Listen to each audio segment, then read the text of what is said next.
We're getting close to the NBA season, and a lot of the awards are starting to be announced. And even though this player did win an award, his cards are definitely one that I would stay away from, at least until we get some better numbers coming back from PSA once they open back up. At this point, I think we have a pretty decent idea of a lot of different players in the NBA and what their cards are looking like in terms of populations and print runs. But one of the players that just won an award that I'm going to be talking about in this video, we really still don't know how many of their cards there are going to be. That player is Lamelo Ball. Now, he just won Rookie of the Year, which I would say is probably the consensus for a lot of people who were picking Rookies of the Year and all these types of players at the beginning of this season. So it's not super surprising that he won. He was out for a little bit with an injury, and I think coming back, and he almost made the playoffs too, which I don't necessarily think would have affected this award that much because I think the way that he played, he was probably the best rookie. I mean, you could have said there were a couple other ones that were in the running, but overall, I think LaMelo Ball was probably the consensus pick for a lot of people. Now, PSA, as many people know, shut down right as Prizm basketball was starting to come out. And when those cards started to drop from Prizm, the LaMelo Ball Prizm card was running around like $250 to $300, and that was something that I thought was pretty insane.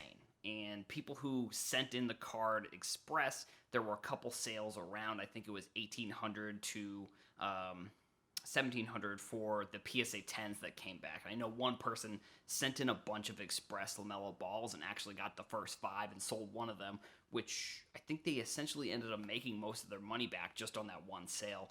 I would be interested to know what the person that bought the card thinks, because that card has kind of rapidly declined, and even though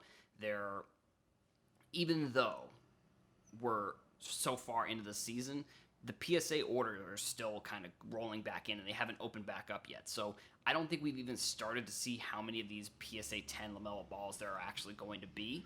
And I put out a post on Instagram maybe about a week ago, and they made around 75,000 already just on this LaMelo Ball card because they had all their services shut down except for the $300 one.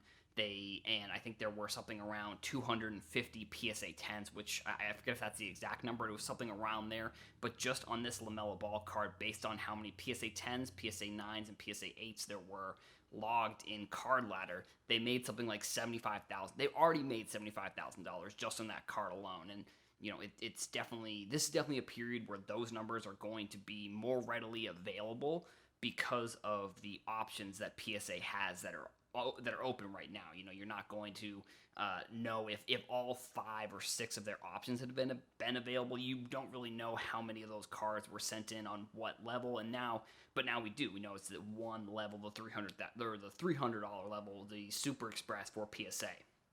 So this was a card that even the raw version, back in May, I made a TikTok that I think it was around $120, and it dropped from around $300, and it was still one that I was saying, you gotta stay away from this card.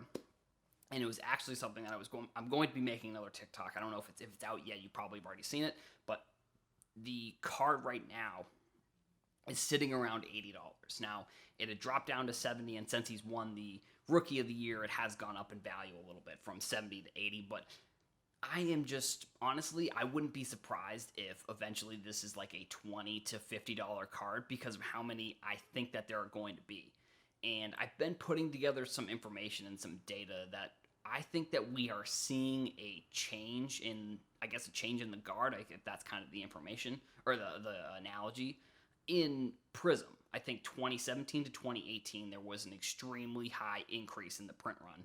So I'm thinking even the Luka PSA 10s, I'm a little bit nervous about that card specifically. If I were looking into Luka, I would probably be looking into some of the other cards if you're looking into any of his base rookies. I mean, I've said this in the past as well. I get the question on TikTok occasionally where people will say, well, what do you think of Optic? And I like Optic, but the one thing that makes me nervous about that is I don't necessarily know the print run versus Prizm, because the way that the hobby has kind of gone in the past year or so is like the most valuable card, there's probably going to be the most PSA 10s of that card.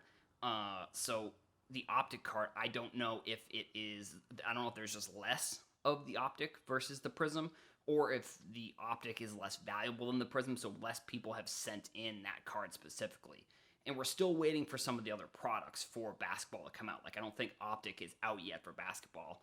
Most of the products are out, but as we get closer to the draft, more products obviously are going to come out. And I think there is a little bit with basketball, there is a little bit of an overlap between old products and new products coming out. Like, National Treasures hasn't even come out for basketball. I'm sure the Lamelo Ball National Treasures is probably going to be pretty crazy. But the Prizm card is just one that I would stay as far away from. I wouldn't even buy it at $50 right now, because I think, like I said, in the $20 to $50 range, I think that's where they end up sitting because of how many there are going to be of Prizm. And like I said, I've been putting together information about why I think there's potentially going to be a change in the top rookie card for basketball.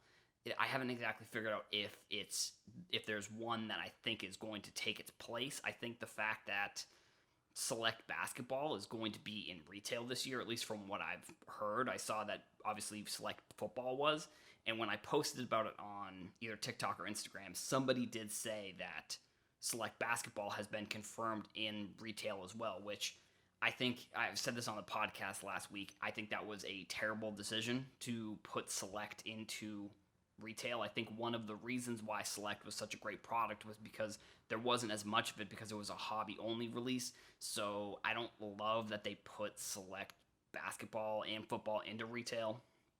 I'm not running Panini, so there's obviously my say doesn't really have what I'm saying doesn't really pull much weight. But like I said, I just think they took a card that was one that I think actually did have a chance of taking over Prizm. And I think if we're looking at maybe 2018 and 2019, I think Select has a good shot at taking over Prizm for that top rookie card. I also think Optic is pretty interesting. But like I said, it kind of depends on where the print runs sort of and where the population, at least for PSA, kind of rounds out eventually. And I don't know if there's going to be a huge significant change in the print runs between products. Like, I don't know. I don't know if there's more or less, but I think that eventually one day we probably will start to see at least some company. And I posted this. I know I keep saying I posted this, but I did post something on Instagram about that. I thought, since we're moving towards a lot more transparency on the internet, that in my opinion, whichever company came out with exact print runs is going to be ahead of the curve and is going to be one that people look at and I think is going to have an advantage, a first mover's advantage, because I think we're eventually going to move to all products have print runs. Like, when I look at market caps of stocks or cryptos, like, there is a supply that is either controlled or it's announced how much of it there is, I guess, in total. And I just don't see why sports cards wouldn't move in that direction as well, because it is as much as people don't like to say it is an asset class, it is. And I know that people will say, well, there's more movement in sports cards and it's maybe a little bit more volatile over the past 18 months. But I think if you look at any market, like over the past year and a half, it's been extremely volatile, going up and down. I mean, crypto basically goes down 50% almost every other week, it seems like, with Bitcoin and Ethereum and Cardano and all those types of cryptos. The stock market, not as much, because, if we're being honest, the stock market, there's probably a little bit of manipulation between some of the big companies. And the one thing that's kind of interesting with the stock market is, like, if it goes down a certain percentage, they just stop trading, which I think is sort of weird that they're allowed to do that. But, what are you going to do? With sports cards, obviously there isn't as much volume done between a card and then maybe a stock or a crypto. But I think as we move kind of farther into the future, we're going to start seeing these print runs. And if Panini comes out and says that they doubled the print run 2017 to 2018, maybe they only went up 50% in 2019 with the Zion year. But then if they say that they doubled it again, I think that's going to be pretty bad news for this Lamelo card and a lot of the rookies in this class, because I look at top PSA reports, and this is where another kind of thing I'm trying to put together some information, kind of figure out a full theory on this piece of information. At least I look at, like, the Lucas, I think there's 17,000 PSA 10s, but for the the Trae Youngs, I think there's only about 10 to 11,000. So it's like if you look at that, I see it being hard for Trey's card to go up pretty significantly because of the amount of Lukas there are. And it's almost the same kind of conversation with the Prizm versus Optic there, where are there less cards? Like, I don't think there is. Like, I would say that's probably not the case. Like, I don't think there's just more. I don't think they just printed more Lukas. I think it's probably just that less people have sent in Treys versus Lukas in reality. But I think that if you look at his pricing of his cards, like, I think I see it having a tough time going up even more significantly because of what Lukas prices at, and the fact that there are almost half of the amount of PSA 10 Treys that there are Lukas. And I think eventually you kind of look at those 2018 rookies and you say, well, if any of those 2018 rookies ever become better than Luka, which I don't think they will, or even if they become in kind of that same conversation, those numbers are going to skyrocket. Those numbers are going to go up pretty significantly, and a lot of the print run, or not, a lot of supply is probably going to hit the market at some point. Like, I think that's also going to happen as PSA gets closer and closer to this July 1st deadline where they're going to open back up again. Like, I think at this point we're seeing a correction, I think, in the market because a lot of PSA's backlog has been sent back. And I think what that means, and I need to probably look this number up, is that I also think that a lot of supply has hit the market that people have been waiting on for almost a year at this point.